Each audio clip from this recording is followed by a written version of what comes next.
Pranams and a very good evening to one and all. Welcome to this evening session of being heartful every day in our 29th week and day 202. I am sure you would all have tried and explored on the activities with the quality surrender, requesting you to note down your reflections in the journal of whatever you might have experienced during the week while trying to imbibe this quality. Let us move into the session today evening with a gentle reminder to ourselves to share the link of masterclasses with our friends and family, to spread the message of our beloved masters, and also to share the link of this program being heartful every day with our friends and family for them to deepen their practice.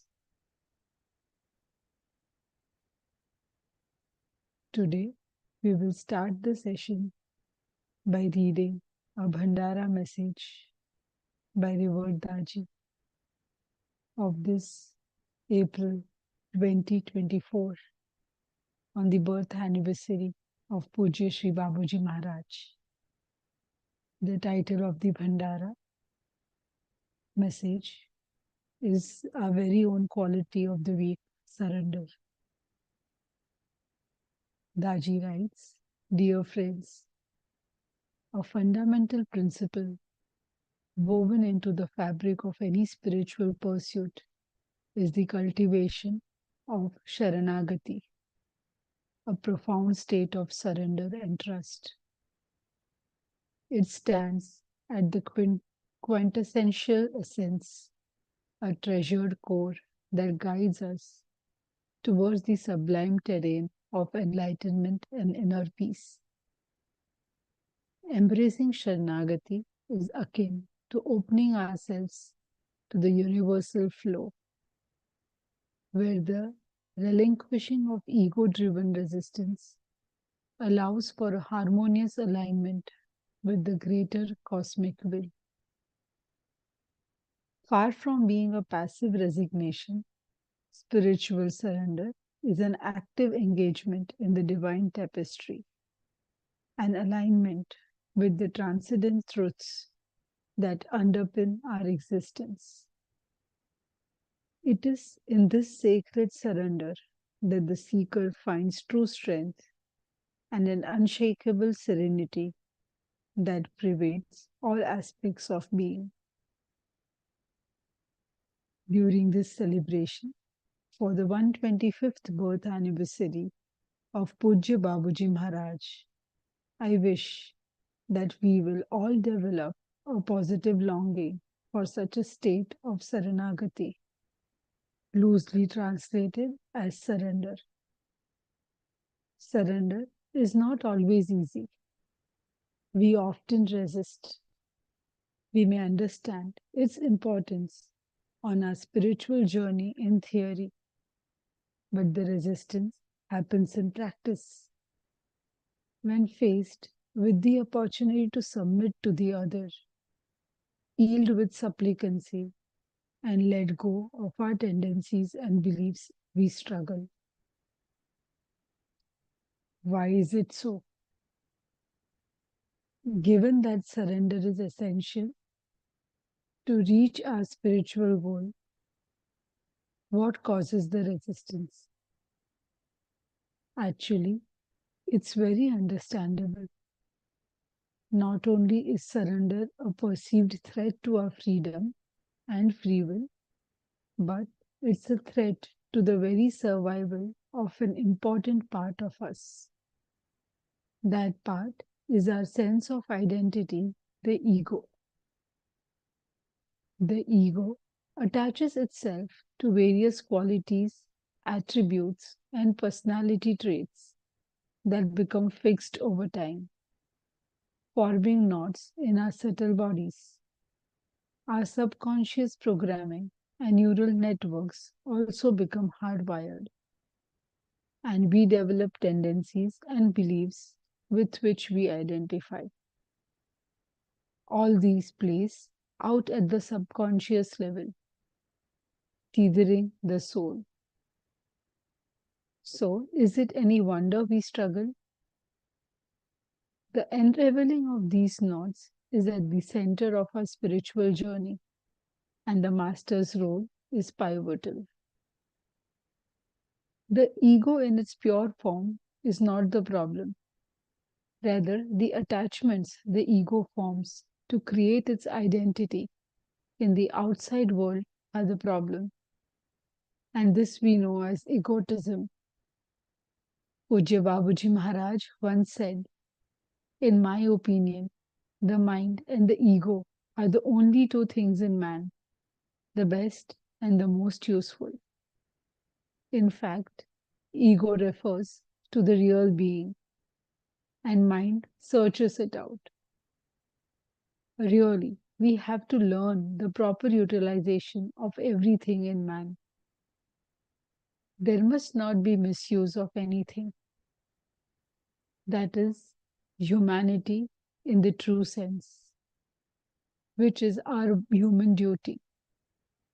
In heartfulness, we learn to utilize the mind and the ego for our spiritual progress through a combination of spiritual practices and lifestyle changes. What is the antidote to egotism? The simple answer is love. When we are in love, we happily surrender to our beloved, whether the beloved is a person or God. No effort is required. When we are in love, surrender is not only natural but can be genuinely beautiful. It brings harmony, a positive yes mentality, and an open expansiveness of heart. Have you observed a mother with a newborn baby or a young couple in love? There is total surrender in feeling, attitude, and behavior, with no thought for themselves, only for the other. It also helps to understand the Sanskrit words that are translated into English as surrender. One is samarpanam, which means dedication or ultimate offering. Who is not dedicated to someone they love? Who will not offer themselves totally to their beloved? Another is pranidhan, which combined with Ishwar becomes Ishwar pranidhan, meaning surrender to the all-pervading God, Ishwar. The focus is on God, the object of surrender. It is a state of utmost humility and innocent wonder. I take a pause here. We reflect on what we have read till now. Take a moment and prepare ourselves for the universal prayer.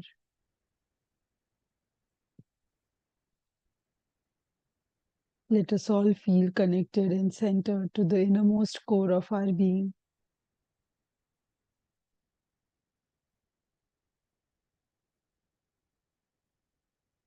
In that space, let us feel the connection with each and every one, each and every being in this universe. And from that space, let us all pray together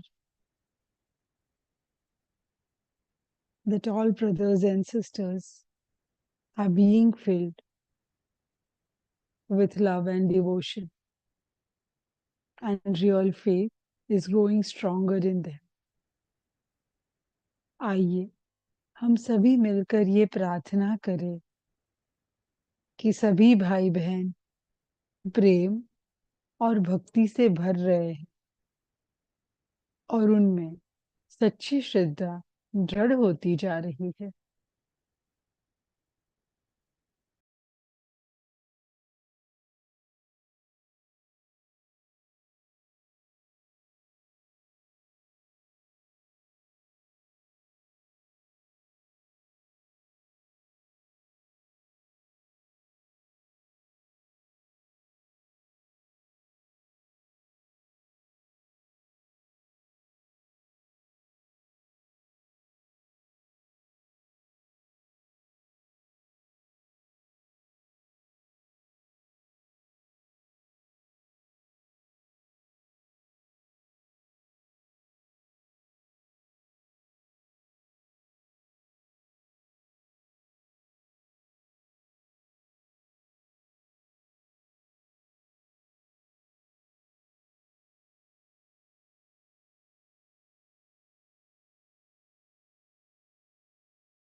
Very gently and very slowly come back to the present state.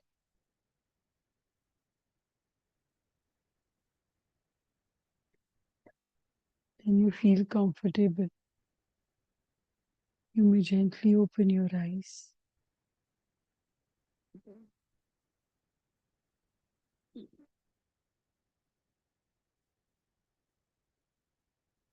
We come to the closure of the session today by reminding ourselves to note down anything that we would in our journal after the reflection for the day, and also to retire to bed with our bedtime prayer to remain in His constant divine presence throughout the night. See you all tomorrow evening at 8:50 p.m. with the new quality of the week. हमारे साथ जुड़ने के लिए आप सभी का बहुत बहुत धन्यवाद। कल शाम को 8:50 पे फिर आप सभी से मुलाकात होगी। Good night. धन्यवाद।